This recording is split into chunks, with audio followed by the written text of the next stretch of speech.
I saw The Woman in the Yard, so here are my spoiler-free thoughts. So Woman in the Yard sees a struggling family, a single mother, her older teenage son, and her very young daughter. Bills are piling up, their power is out. They live in an older farmhouse when one morning a woman shows up in their yard all covered in a black shroud. They don't know what she wants. She's gradually and creepily getting closer to the house, unsettling the family. So while the film isn't inherently scary, it uses the genre to interpret really difficult feelings.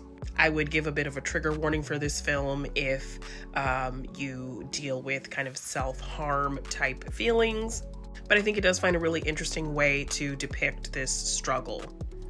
I like how the mystery of the woman in the yard kind of unfolds. And I think the real horror lies in the abilities of this figure. And it's where we get kind of the coolest horror-esque visuals of the film. So she can use the light to cast a shadow and kind of reach into places, knock things over, knock people over from outside. So if there's light shining in, she can cast a shadow of her hand and we see kind of this shadowy hand kind of creeping in, almost like the visuals of Nosferatu.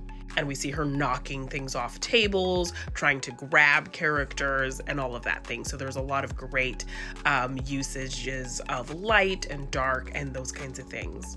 It's a really quick film. It's not super long. I think the structure of the film is also really interesting. We kind of get to see one version of something and then another version of something. It's almost like this mirror duality is kind of a theme running throughout the film. It's just a small, intimate story that uses horror to really talk about maybe some bigger, almost universal issues.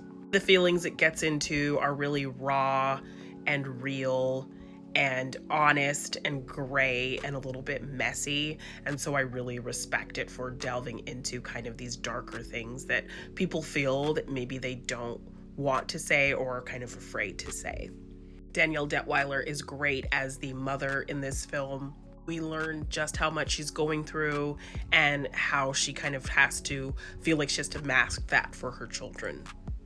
A really emotionally dark but interesting film with some cool visual aspects.